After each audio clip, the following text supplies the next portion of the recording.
Vamos a repasar un poquitito lo que dice la Jensen ya en las estaciones de bombeo. Esta es una guía de la Jensen, es una guía de los sistemas gringos, digamos, pero realmente son muy buenas estas guías. Yo les aconsejo siempre que puedan leer. Desafortunadamente, para los que no entienden inglés, casi toda la literatura de ingeniería, en la propia ingeniería, viene en inglés, porque son los avances que hay. Cada quien cuando escribe su tesis o un paper, lo hace en inglés. Yo también he escrito mi tesis 2 veces en inglés, he escrito una para Holanda y otra para Inglaterra.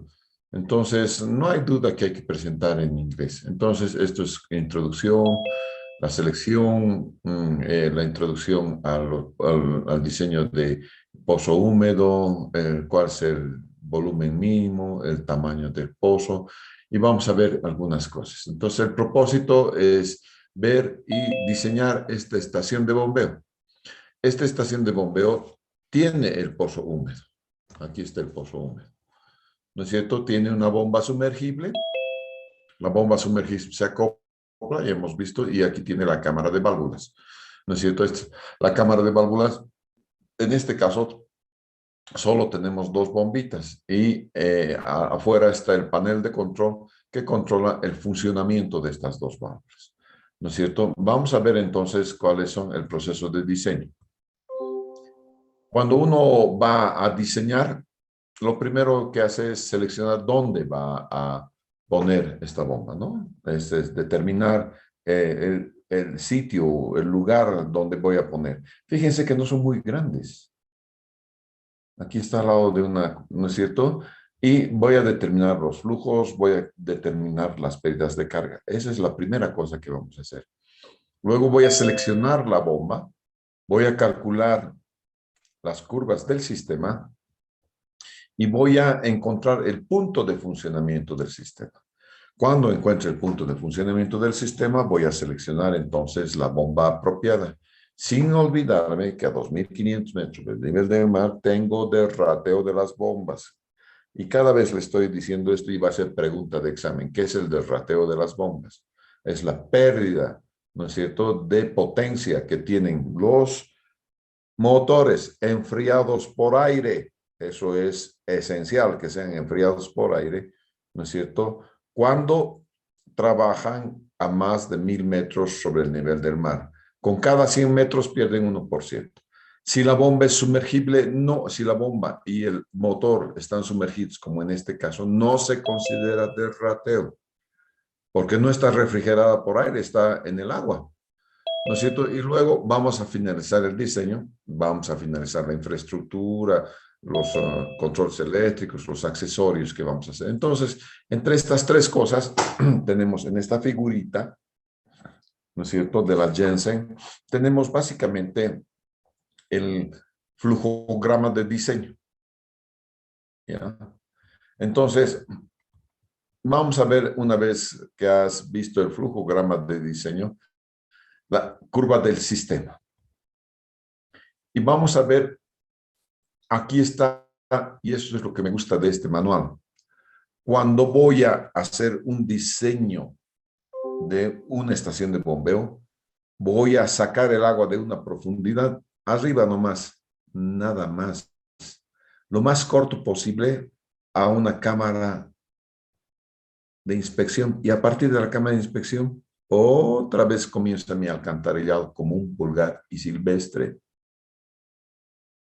¿Ya? Entonces, a partir de aquí voy a seguir nomás con mi diseño de mi línea de alcantarilla. Pero lo que es bueno es que si estamos sacando el agua de una profundidad aquí abajo, aquí arriba.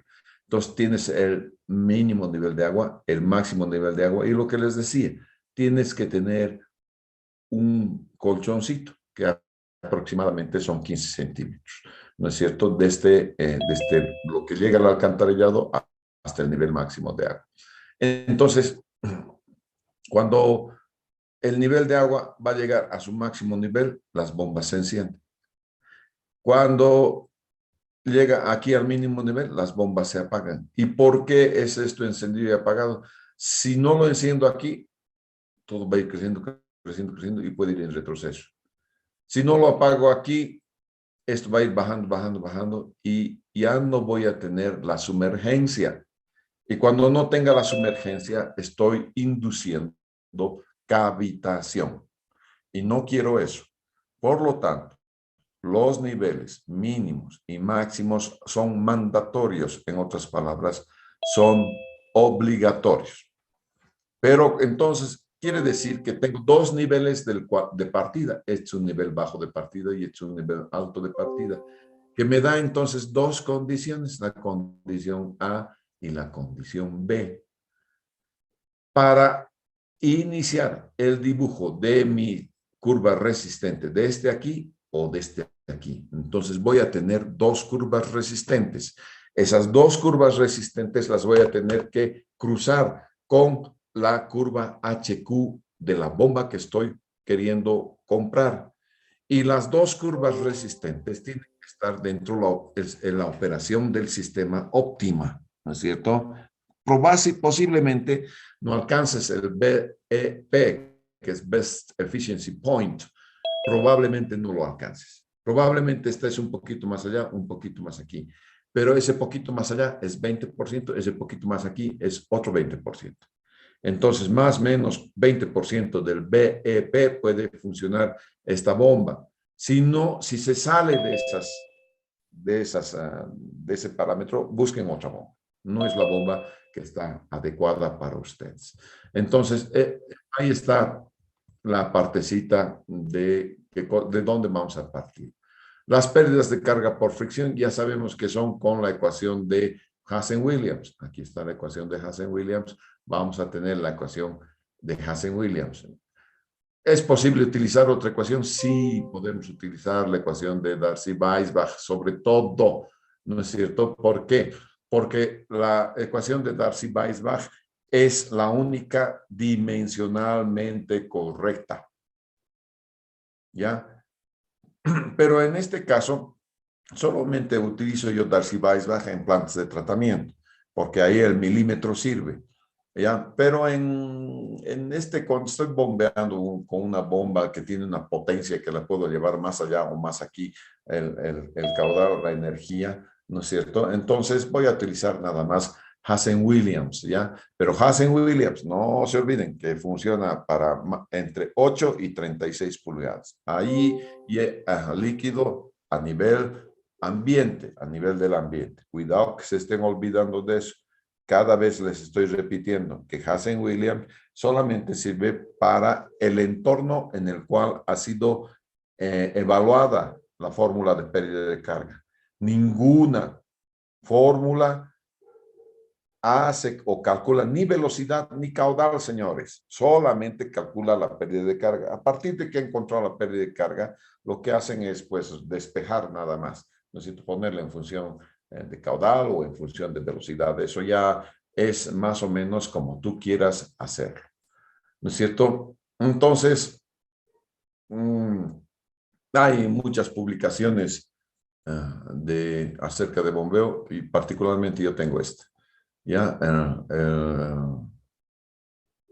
el Sanksten, no el Jones, el Sanks. Muy buen libro, el Sanks. No conozco ni Jones ni este que es el Jovanoglus. Este conozco para plantas de tratamiento. Interesante, voy a ver si en algún capítulo de esas plantas de tratamiento también tiene algo que hablar de bombas. Bosserman tampoco tengo, ¿no es cierto? Pero algún rato hay que comprar algunas publicaciones cuando tu profesión es esta. Mi profesión es esta, por eso he comprado el libro Sanks, ¿no es cierto? Y las otras son Hydrology and Hydraulic Systems, Second Edition by Gupta. Entonces tienes una que se llama consejos de qué cosas, qué libros son buenos para que tú puedas comprar. ¿No es cierto? Algunas ventajas de usar la ecuación de Hazen-Williams es siempre es simple de usar, ¿no es cierto? A veces alguna desventaja puede ser de que ustedes saben que el coeficiente de Hazen-Williams varía con el diámetro. Normalmente nosotros lo tratamos siempre como si fuera constante. Varía también con la edad del tubo. Ya se va volviendo más rugoso, ¿no es cierto? Y entonces hay algunas variaciones que se dan en la ecuación de Hazen-Williams. De hecho, Hazen-Williams ha hecho una corrección a su fórmula. Esa corrección no es bien conocida y tampoco ha sido adoptada por todos los ingenieros. Entonces, todos los ingenieros conocen y practican la hidráulica utilizando la ecuación de Hazen-Williams. Como les digo, es algunas de las cosas: agua cerca del ambiente, velocidad de 3 a 9 pies sobre segundo. Esto también es dado por de 8 a 36 pulgadas, o los diámetros siempre están relacionados con la velocidad. En aguas residuales no puedo ir menos que 0.3. ¿Ya? La velocidad debe estar, dice, entre 3 y 9 pies sobre segundo. Eso es lo que me da que se llama no es normativa, pero es un consejo que te dan, ¿no? Y simplemente hay que cambiar de pie sobre segundo a metro sobre segundo, de tal manera que 3 pies sobre segundo es 0.9 metros sobre segundo y 9 pies sobre segundo, ¿no es cierto?, es 2.7. La norma aquí hace hasta 2.5 nomás y aquí 0.6 como mínimo. Entonces 0.6 a 2.5. En bombeo, ya hemos visto que en las rejas hemos utilizado 0.9, pero nunca menos de 0.6. Nada utilizamos menos de 0.6 en bombeo. De hecho, la regla de Juan Carlos Rocha es de 0.6 a 1.5. Con eso, por el tema del golpe de ariete y por el tema de que no siempre tenemos una muy buena supervisión en la construcción de las facilidades de bombeo. Bien.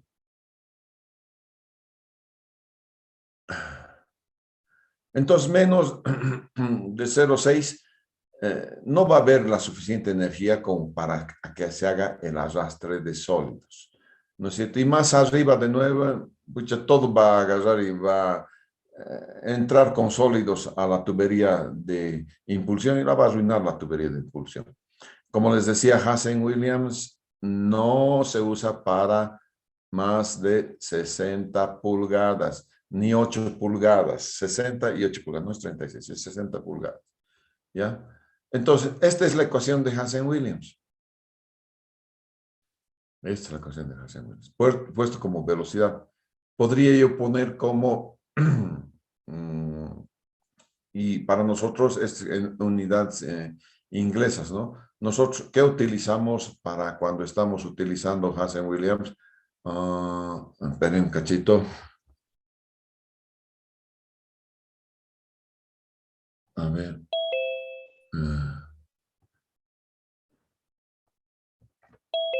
En realidad, yo voy a utilizar la ecuación que dice 0.28 para Hazen-Williams, ¿no es cierto? Lo que hago es tener una ecuacióncita, ¿no es cierto? Aquí vamos a ver si esto me sirve para aquí.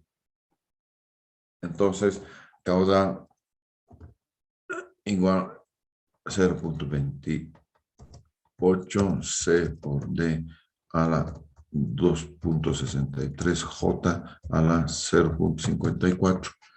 Eso es lo que nosotros vamos a utilizar, señores, ¿ya? Siempre vamos a utilizar Hazen-Williams haciendo esto, ¿ya? Y sus valores de C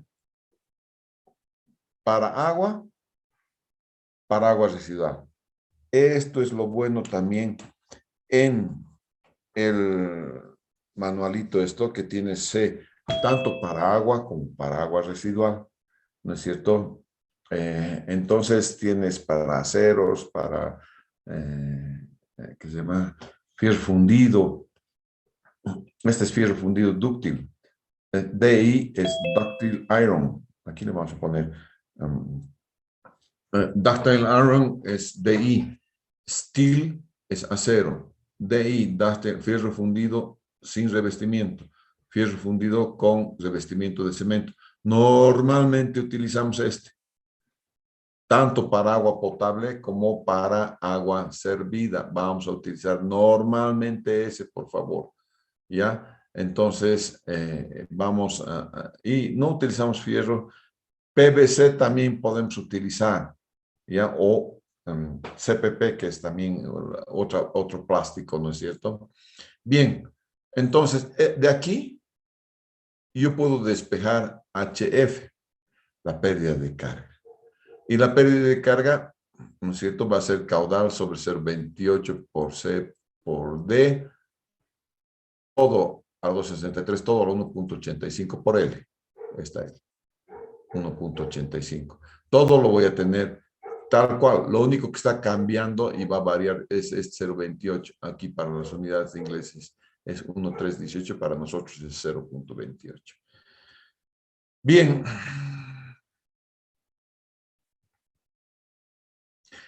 Pérdidas menores. Las pérdidas menores siempre de los siempre vienen dados por una coeficiente K que multiplica a B cuadrado sobre 2G. Entonces, aquí quizás le está faltando un paréntesis, porque voy a sumar todos los Ks. Digamos, K de una codo de 90, un K de una Y, es una T sanitaria de 50, una válvula, qué sé yo. Todos los casos los sumo aquí y lo voy a multiplicar por el término cinético, que es velocidad al cuadrado sobre 2G. Siempre de los simples, entonces voy a utilizar sumatoria de K. Como cada uno está multiplicado por B cuadrado sobre 2G, voy a sumar toditos los K y a esa suma la voy a afectar por B cuadrado sobre 2G. Bien. ¿Cuál va a ser el TDH o altura total de bombeo? En inglés, Total Dynamic Head. Así también lo van a encontrar en el SewerCAD, en todas estas cosas, la van a encontrar como TDH. TDH significa entonces altura total de bombeo, Total Dynamic Head. ¿No es cierto? Entonces, es esencialmente la energía perdida que experimenta el fluido entre la bomba y la salida. Una otra manera de pensar esta TDH es la altura que la bomba debe vencer para mover el agua desde este punto hasta este punto, hasta el punto de salida. ¿No es cierto? Entonces, ese es TDH. Entonces, ¿qué debe vencer TDH? TDH debe vencer primero el delta H. ¿Cuánto es la elevación? Delta H, de entre I y este punto, es delta H. Tiene que vencer todas las pérdidas de carga por fricción. Todita la que está en llevar el agua desde aquí hasta aquí, hay fricción. Y por lo tanto, eso también debe ser vencido debe ser tomado en cuenta para el cálculo de la altura total dinámica de bombeo. Y también voy a tener las alturas dadas por las pérdidas localizadas. Aquí tengo coditos, aquí tengo valvulitas, aquí tengo un semicodo, otro semicodo, aquí tengo salida. Entonces, esas cosas voy a tener que poder evaluar cuando estoy haciendo la altura total de carga dinámica. Delta H es nada más elevación 2 menos elevación 1. Elevación en 2, elevación en 1. Desde el pelo del agua hasta la salida. Siempre, desde el pelo de agua hasta la salida. Pero no te olvides que aquí en el cárcamo de bombeo o en el pozo húmedo tienes dos posiciones. El pelo de agua máximo y el pelo de agua mínimo. Para esas dos cosas vas a tener que poder resolver tu ecuación. Y después tienes la pérdida de carga por fricción, que viene derivada de la ecuación de Hazen-Williams, es esta la pérdida de fricción, y las pérdidas de carga localizadas, que como les he dicho, es toda la sumatoria de Cas multiplicado por el término de ecuación dinámica. Mira, entonces, hasta su ejemplito tiene este manual. Este manual nos está diciendo una estación sumergible de bombeo es necesaria de emplazar en esta aplicación para bombear aguas servidas. El manhole en la cámara de inspección a la cual se va a descargar las aguas bombeadas está localizada a 110 pies desde medidas desde el pozo húmedo. La cota de la solera de la tubería de bombeo a la distancia de 250 pies en la descarga. La línea de energía en el pozo está dado a 244 pies. O sea, voy a bombear desde 244 pies hasta 250 pies en cota. La gravedad, la parte de abajo del pozo húmedo, será conducida con un tubo PVC esquema 80 de 3 pulgadas de diámetro. Habrán codos 90 grados que están situados cuando estoy saliendo del pozo húmedo. Una válvula check, una válvula compuerta, 2 semicodos en la tubería de impulsión. Más o menos creo que es esto. Entonces, esta cota está en 240, esta cota está en 255. Tienes este codo, tienes la válvula check unidireccional, tienes la válvula compuerta. Aquí debería haber una válvula, una ventosa. Y tienes los 2 semicodos. Está hablando de los 2 semicodos. Aquí están los 2 semicodos. ¿Ya? Entonces, esta es la figura bajo la cual se está diseñando este ejemplo 1.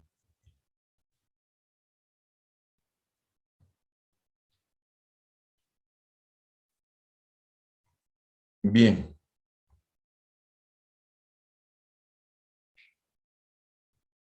Aquí está la solución. Vamos a comenzar, dice, identificando las pérdidas menores a lo largo de la tubería. Y nos vamos a referir a la tablita de pérdidas menores. Entonces tienes una entrada, un codito, sus Ks, ¿cuánto vale? Cada K de una entrada, de un codo de 90, de una válvula check, de una válvula compuerta, de un semicodo y de una salida. Pones cuántos de estos tienes, multiplicas y sumas. Aquí está la sumatoria de Ks. Esta sumatoria de Ks es la que se multiplica por B cuadrado sobre 2G para encontrar las pérdidas de carga localizadas. Pero ustedes se estarán fijando, entonces, que lo que está sacando el ejemplo es cada K en particular para cada uno de estos artefactos, ¿no es cierto? Y pone el número de ellos, multiplica los dos y al final suma. Esta sumatoria nuevamente va a tener que ser multiplicada por el término cinético y el término cinético es B cuadrado sobre 2G. Bien, entonces,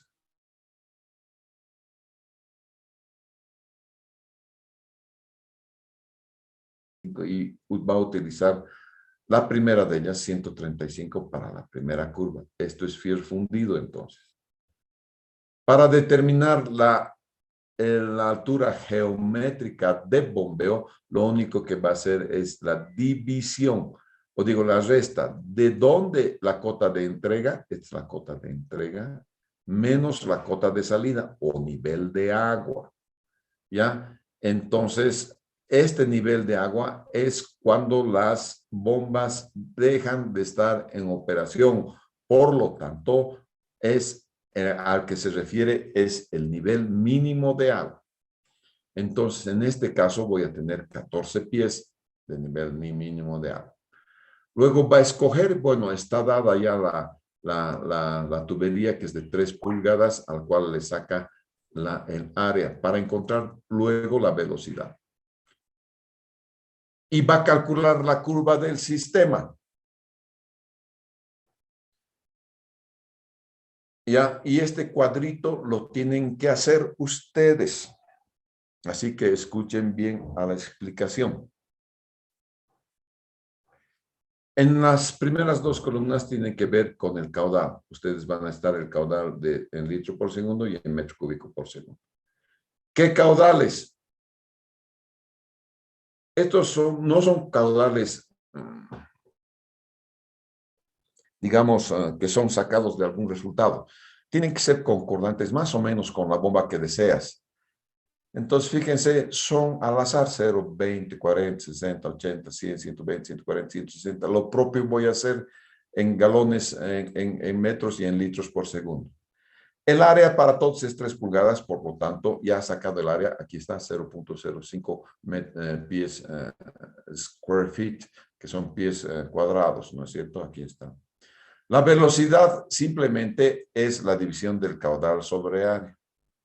El K ya lo ha sacado, el K es este 5.1 y ya está tomando esta sumatoria de K aquí, 5.1. Y con ello va a calcular la altura manométrica. Perdón, esta es nuestra,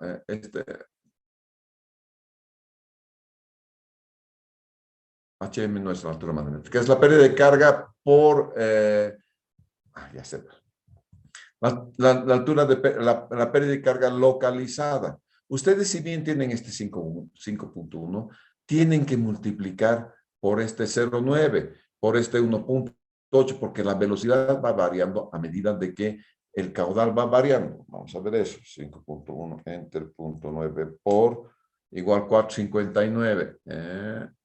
Entonces, esto no es. Ah. 0.9 al cuadrado sobre 2G PS.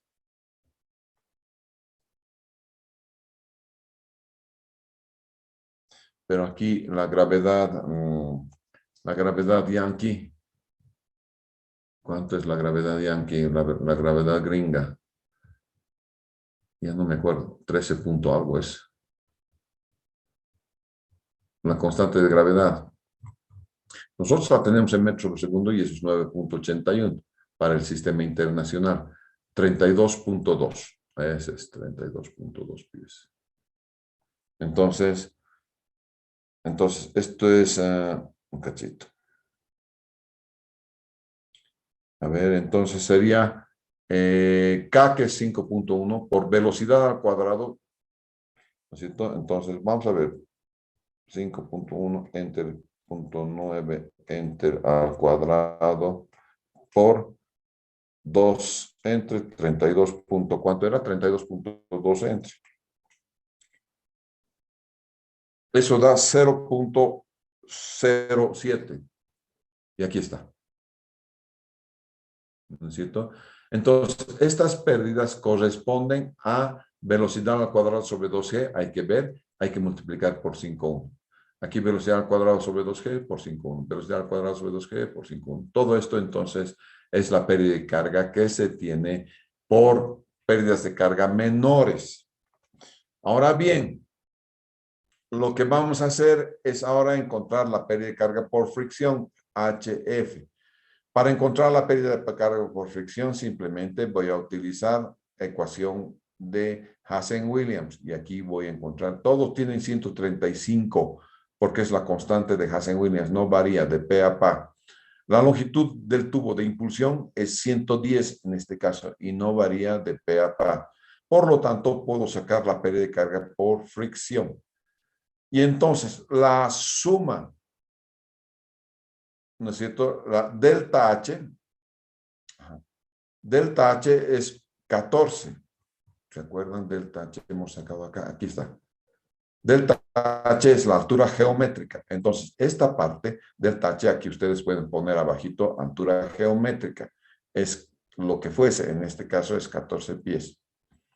Finalmente, el Total Dynamic Head, quiere decir la altura total de bombeo, es la suma de este 14 más las pérdidas. Este es 14.2, este es 14.06 más 0.2, 0.8. Este es 14 más 1.2 más 0.59, 15.8. Entonces vas sumando y trasladas a esta curva. Y esta es la curva resistente o la curva de mi sistema. Señores, esto es lo que se entrega en un DBC, en un documento base de contratación. Este cuadrito y esta cosa le vas a entregar. Finalmente, si no quieres entregarle el cuadrito, le vas a entregar esta ecuación. Aquí el fabricante va a venir, hay miles de bombas de curvas HQ que le puede poner por acá. Pero va a haber una curva HQ que va a dar un punto de funcionamiento que está muy cerca a su best efficiency point y está muy cerca al caudal que necesito bombear, y obviamente va a tener la misma o mayor altura de bombeo. Voy a volver a explicar este cuadro, por favor, y ustedes ya estén haciendo en Excel este cuadro. Esto es caudales, litro por segundo, metro cúbico por segundo. Área, metro cuadrado, de la tubería que estás escogiendo para bombear. Velocidad, caudal sobre área. Estos caudales sobre esta área que es área constante. K es la sumatoria de cada uno de los artefactos tiene un K multiplicado por el número de artefactos que pones. Tienes una sumatoria que es esta. Uno constante. Estas son las pérdidas de carga localizadas. Nosotros no le ponemos HM, le ponemos siempre HL, que son pérdidas de carga localizada, es la multiplicación de este 5.1 por velocidad al cuadrado sobre 2G. Cada uno, velocidad al cuadrado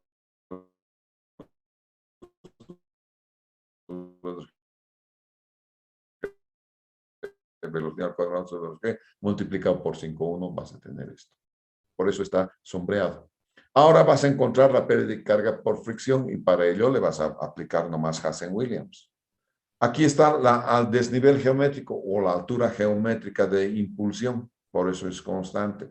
Simplemente es la diferencia de la cota de salida con la cota mínima en el pozo húmedo o en el cárcamo de bombeo.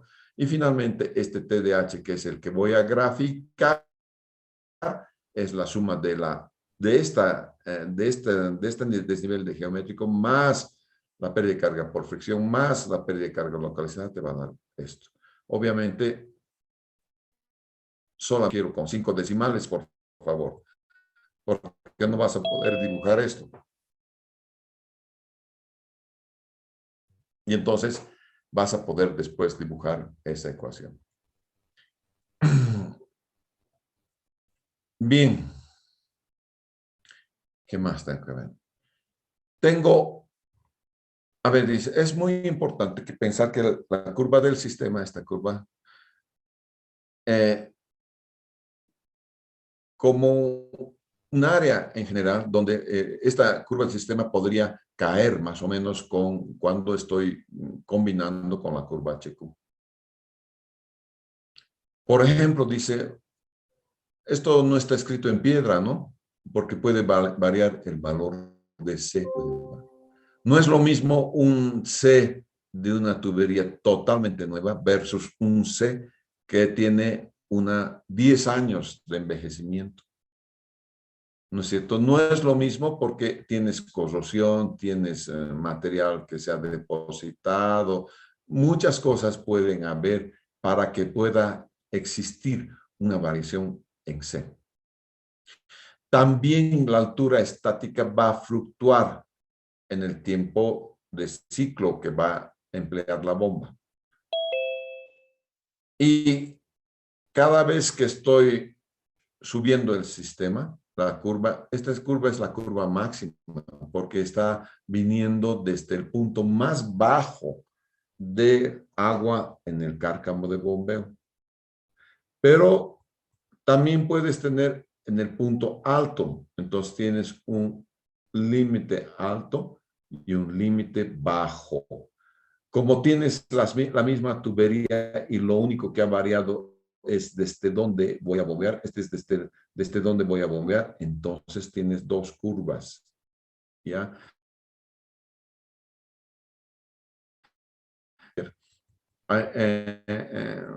Tener tu curva H. Y eso es lo único que quiero que sepan, muchachos. El resto te va a dar el fabricante. 3 curvas te va a dar el fabricante. Curva HQ, curva potencia Q, curva eficiencia Q. ¿No es cierto? Esas 3 curvas te va a dar.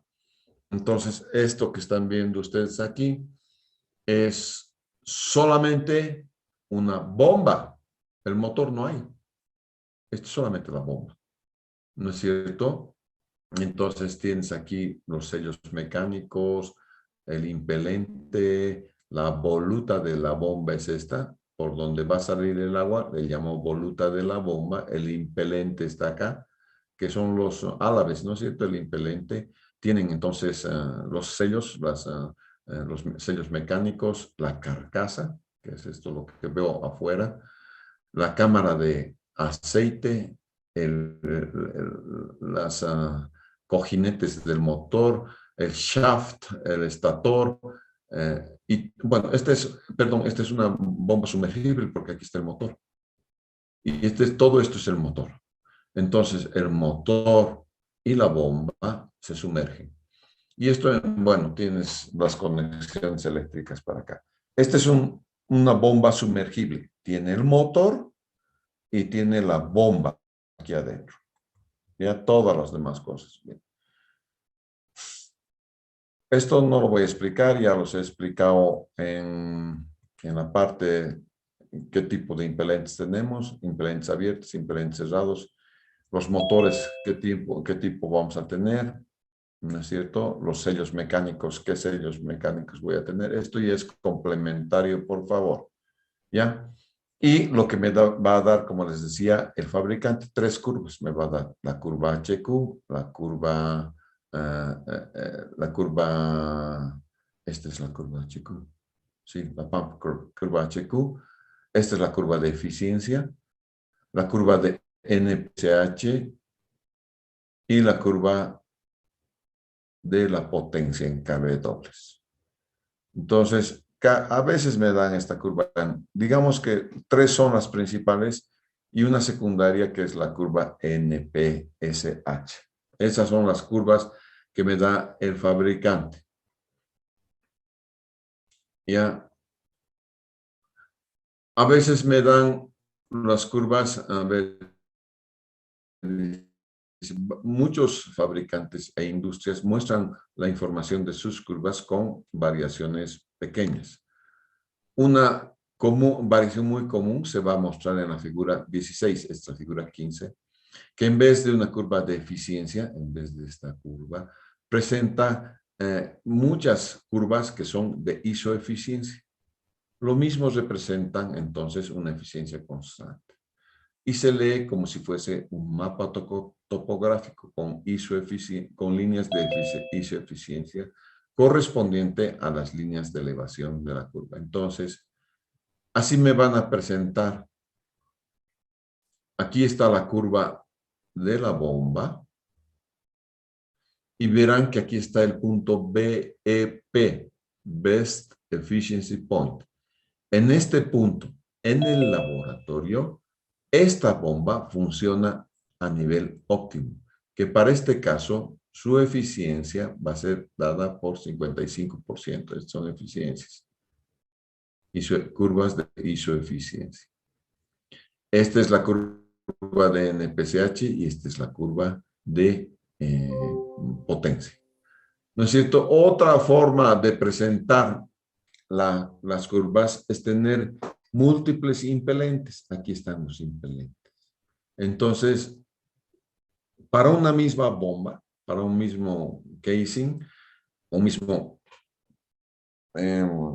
envoltorio, ¿no es cierto? Tú vas a tener diferentes impelentes. Y entonces esos diferentes impelentes se grafican, ¿no es cierto? Entonces, tienes alguna modificación. Este es el impelente y este puntito que tú estás viendo aquí es el Best Efficiency Point. ¿No es cierto? Aquí un impelente para arriba, otro impelente para abajo. Estas son curvas de isoeficiencia. Esta es la curva de NPCH y esta es la curva de los HPs o la potencia. Casi nunca te dan con HPs, siempre es con KB dobles. Fíjense, dice, ¿no? Una reducción de solamente el 10% en el diámetro del impelente puede resultar en 27% de reducción de los requerimientos de potencia. ¿No es cierto? Si reduzco esto, esto ya no va a estar en este puntito, va a estar más abajo. Muy bien. Cuando tú vas a entonces querer el punto de funcionamiento del sistema, lo que has hecho, esta curvita que has hecho, que no parte de cero, parte de la altura geométrica, tú ya acabas de hacer esta curvita, ¿no es cierto? En el ejemplo. Vamos a mostrar el ejemplo otra vez. Está más arribita, ¿no? Aquí. Esto acabas de hacer. Y esto parte desde aquí hasta aquí. Es el nivel mínimo y el nivel máximo del carga. Y entonces estamos aquí. No parte de cero, entonces, ¿no? Aquí hay una pequeña equivocación. Parte siempre o a menos que este nivel cero sea el nivel geométrico inicial. ¿No es cierto? Muy bien.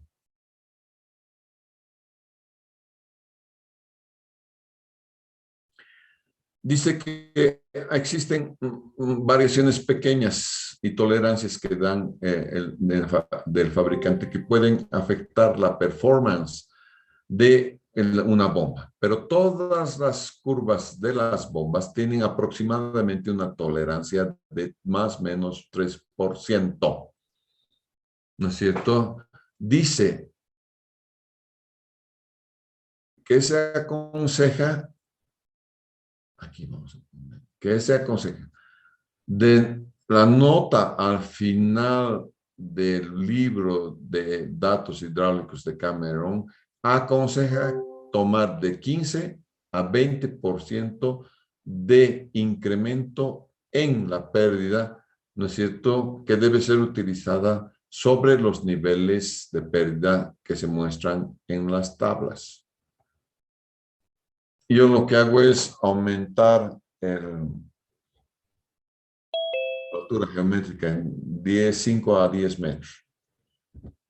Que precisamente esto, ¿no es cierto? Que no tenemos mucha seguridad acerca de si realmente las pérdidas de carga son las que estamos calculando. Si le calculas cabalito, cuidado. Puede que no resulte en una buena acción. Entonces, siempre vas a poner 10 a 20%, 15 a 20%, ¿no es cierto? En estas cosas. Bien. Después vas a tener el cálculo de Net Positive Suction Head, ¿no es cierto? Que es NPSH, así lo conocemos también en Bolivia. O en la Argentina o en el Uruguay se conoce como AMPA, ¿ya? Que es altura neta positiva de aspiración. En la Argentina y en el Uruguay es común esa denominación, pero nosotros lo conocemos como NPCH. Y el NPCH es la altura a nivel del mar, la presión a nivel del mar, más menos Z2, que es la succión. La succión puede ser positiva si es que el agua está por encima del eje de la bomba, o puede ser negativa si tengo succión. por eso tiene más menos. Menos la presión de vapor de agua, menos las pérdidas de carga por fricción. Entonces, tú tienes que saber que el fabricante te va a dar un NPCH requerido. Y tú vas a calcular este NPCH disponible, available en inglés, NPCH disponible. Este es el NPCH.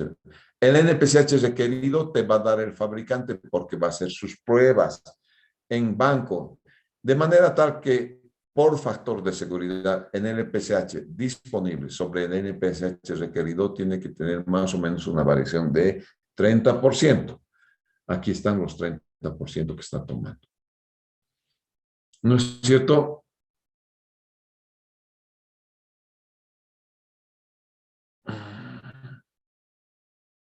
Bien. Cuando la bomba está sumergida, casi no se calcula esto, porque no hay fricción en la succión y esto es positivo. Entonces, para nosotros, en una bomba sumergible, esto simplemente es la altura de sumergencia. ¿Ya? Y aquí dice eso. El propósito, dice,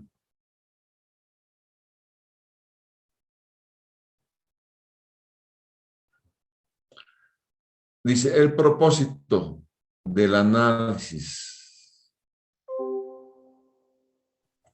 el propósito de hacer este análisis de Net Positive Suction es asegurar que el impelente, los álabes de la bomba, siempre estén sumergidos.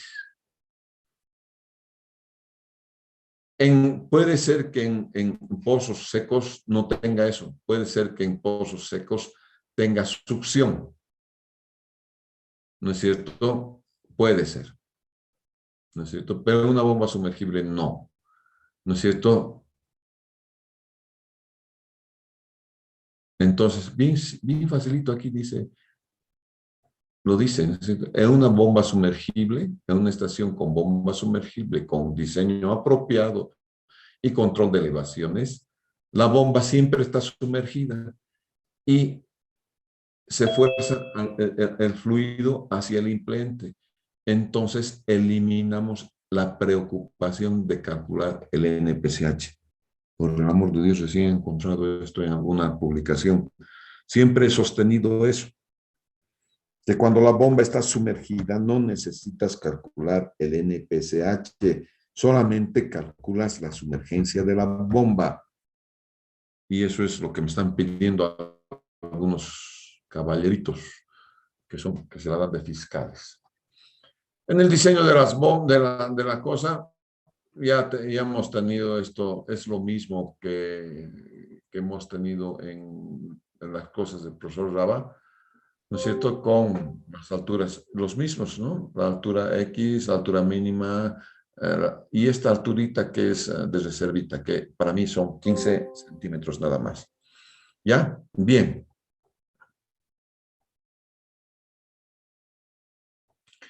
Inmediatamente vamos a subir eso al Classroom, por favor, porque ustedes necesitan entonces ver eso en el Classroom. Vamos a tomar, ahora hay, digamos, hay estaciones de bombeo que son prefabricadas. Estas estaciones de bombeo prefabricadas yo las he visto en la Argentina. Son Grundfos. Claro, este casing, esto, yo he visto uno de 13 metros en fibra de vidrio. Y ya tenía dentro todo este aparejo. Veamos qué Grundfos nos diga a través de su Academia Grundfos.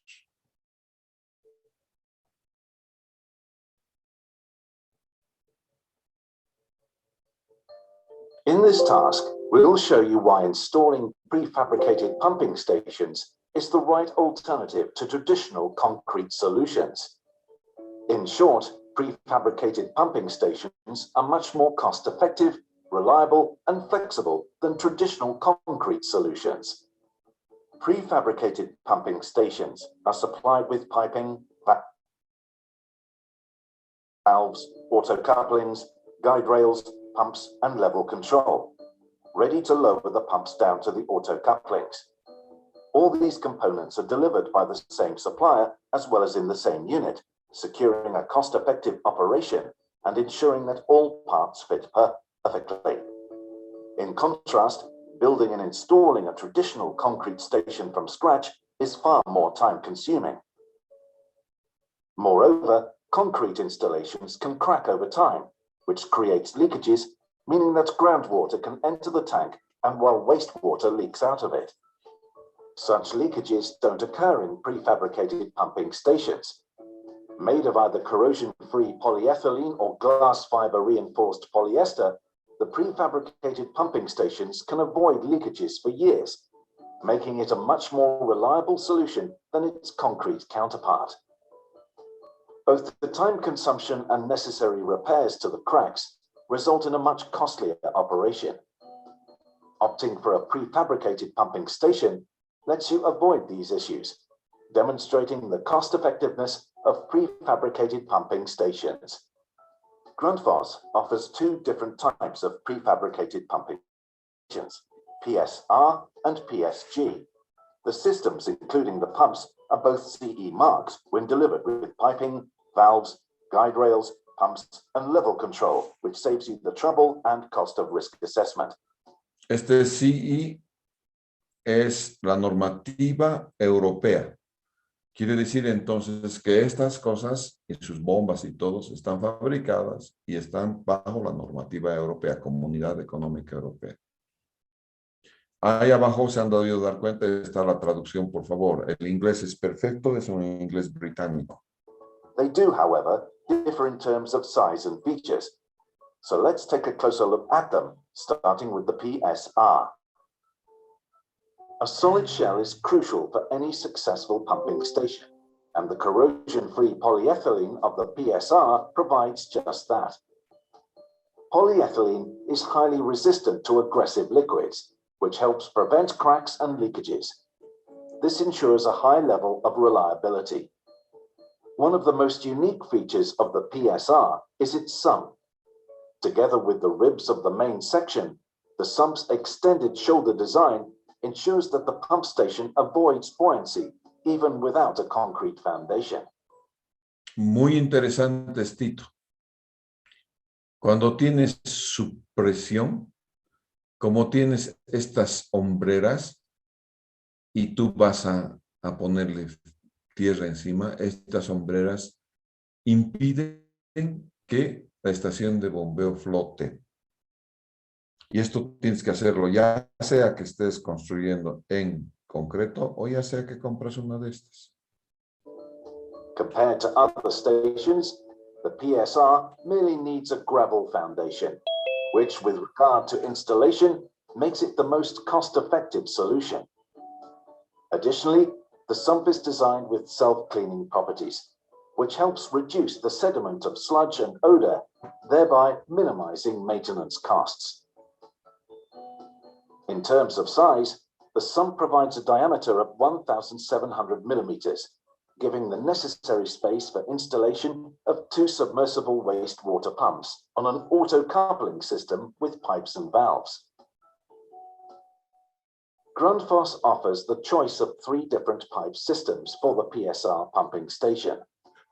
A pipe system with direct outlet, a pipe system with gooseneck, and a pipe system for the valve chamber. And if these standard solutions don't fit your needs, Grundfos offers customized modifications. High-quality valve chambers are also part of the package when selecting a PSR.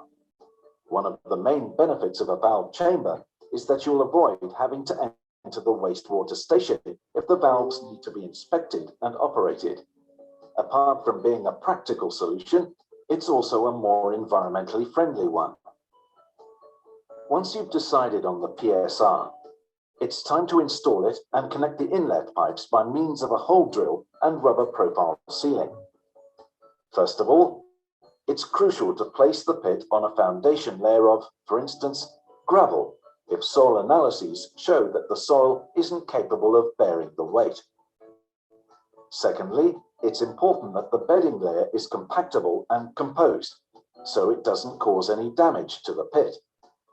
This means that the material must not be frozen or, for instance, contain traces of sharp flint or other damaging particles. Finally, the backfill must be compacted in layers of maximum 30 centimeters, corresponding to approximately 20 centimeters after compaction, in order to provide a sufficient level of support on all sides, ensuring that the load can be transferred without detrimental impacts. If this step is ignored, you're running the risk of damaging your station. The same instructions should be followed during installation of the valve chamber. So now that you're acquainted with the PSR, let's turn our attention to the PSG. A PSG pumping station is made of corrosion-free glass fiber reinforced polyester, exceeding the lifetime of a traditional concrete pumping station by far. With a diameter of 1,200 to 3,000 millimeters, it can provide a much larger amount of space than the PSR, and therefore it is also prepared for bigger pumps, highlighting one of the main differences between the two. Another significant difference is that it needs to be locked to a concrete foundation slab by means of brackets and bolts in order to prevent buoyancy. A PSG pumping station is characterized by its robustness and customizability. The sheer size of the PSG allows for several optional features, such as baffle plates, screen baskets, access hatches, and service platforms, demonstrating the ability to customize the station according to needs. When it's time to install the station, you merely need to follow the same installation process as we outlined for the PSR. The only change is its use of a concrete slab on a level bottom, filled with a foundation layer rather than just gravel as a bedding layer.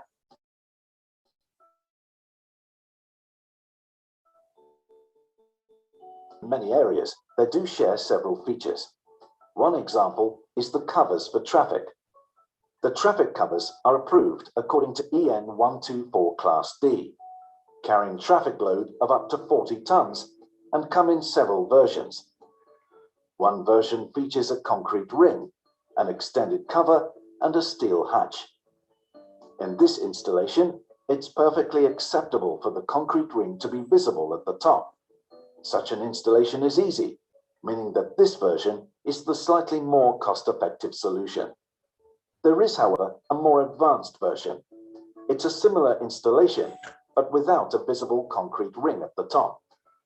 Instead, a floating cover at the top means that it can be adjusted to level with the asphalt. At the same time, such a solution means that it can be adjusted when new asphalt is laid. Now that you're familiar with both stations, which one should you opt for? Well, there's actually no fixed answer as such. It mostly depends on the individual advising engineer and the location. Both prefabricated pumping stations can be customized according to your needs. Therefore, they're ideal for almost any requirement, regardless of the complexity. Grundfos can help you make the right investment. By using Grundfos Pumping Station Creator, you can design your station in a matter of minutes. Here, you'll be able to specify size, features, and functionalities while choosing from a wide range of pumps, controls, pits, valves, and much more. So, let's recap some of the main points we've established in this task. Prefabricated pumping stations are easy to install, cost-effective, reliable, customizable.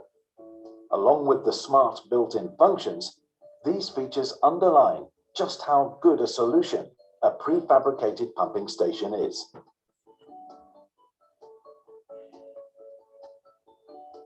Ahí está.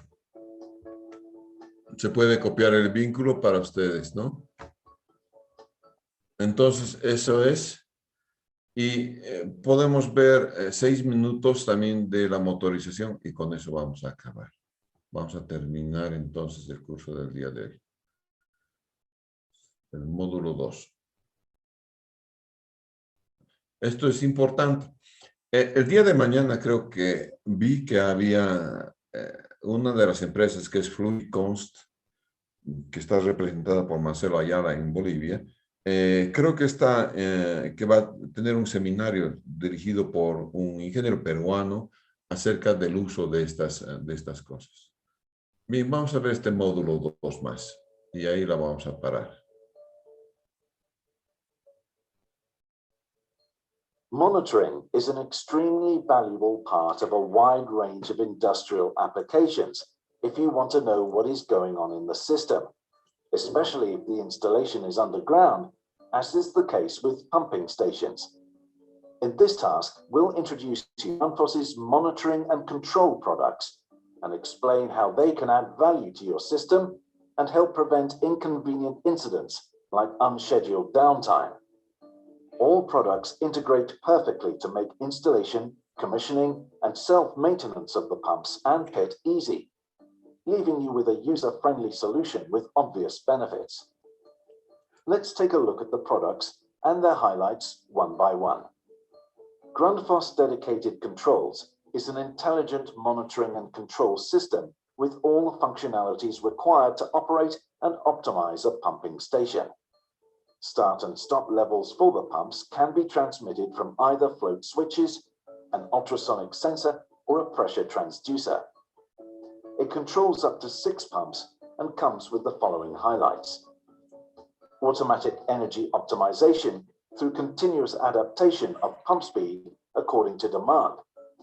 Anti-clogging, thanks to automatic flushing sequences and reverse rotation. Easy commissioning, thanks to built-in setup wizard. Mixer control, to help reduce sludge sediment in the bottom of the pit. And integration to any SCADA system. All of these features contribute to optimizing your pumping station, making it both more energy efficient and more reliable. The Grundfos IO 113 sensor module is specially designed for the SL and SE wastewater pumps with a very clear purpose: to protect the motor from damage. This is done by continuously monitoring the moisture in the motor, winding temperature and water content in the immediate oil chamber. If the moisture, motor temperature, or water content in the immediate oil chamber exceed the accepted level, the sensor issues an alert. This means that service can be carried out before a potential breakdown, resulting in reduced downtime and perhaps equally important peace of mind.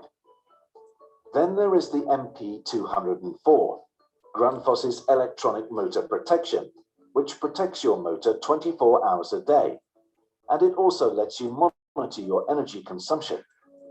It prevents damage to the motor and pump by monitoring a range of parameters, including overload and underload, motor temperature, overvoltage and undervoltage, power consumption, insulation resistance, voltage current, phase missing, phase sequence. For instance, if the MP204 measures a fall in the power factor, it can be an indication that the pump is jammed or clogged up. Or it could be because the impeller is worn and in need of maintenance to prevent a breakdown or potential flooding. Next, there is the Grundfos CUE frequency converter. It's designed to secure the most energy-efficient operation by automatically adjusting pump speed according to demand. Let's quickly take a look at how it works. A pumping station's performance is typically based on a daily profile with peak flows in the morning and in the evening. A frequency converter allows you to control the discharge flow, ensuring that energy isn't wasted on constant high speed when the flow is low during the day. Moreover, the CUE frequency converter is pre-programmed. This allows you to reduce commissioning time significantly compared to programming a standard frequency converter manually from scratch. Next up, we have the IO351B module. It exchanges digital and analog signals between the control unit and the remaining electrical system.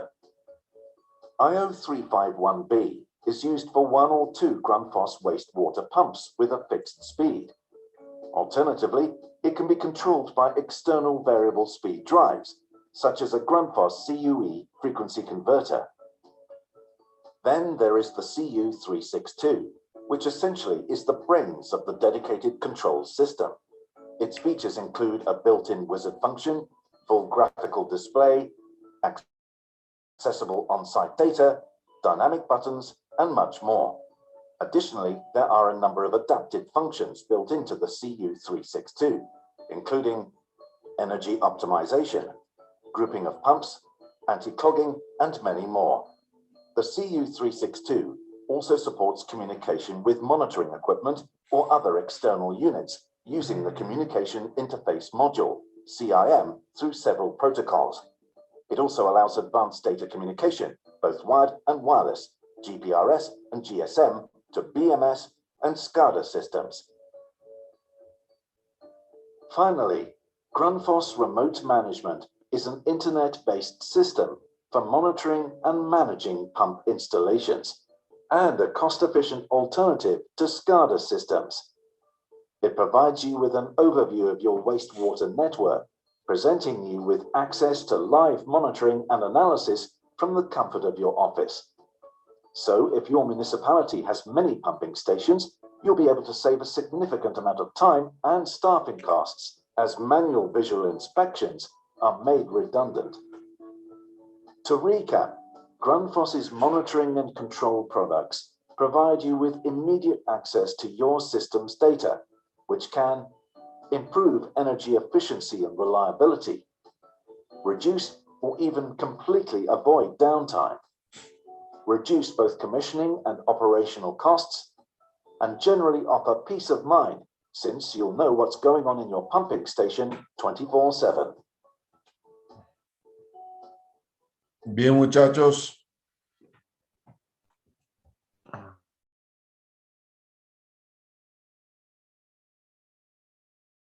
Okay. That's all, folks. Eso es todo. Muchas gracias. Entonces nos vemos el día sábado. ¿Ya? Entonces, hasta el sábado, por favor. Inge, una consulta. Sí, sí, Fernanda. ¿Qué página dijo que va a dar un seminario mañana? Voy a comunicarme con mi amigo Marcelo Ayala. Y Marcelo Ayala va a las 6:30 de la tarde va a comenzar un seminario al cual hay que inscribirse de este tipo de pozos, ya de estaciones de bombeo. Hoy en día no solamente hay estaciones de bombeo así, también hay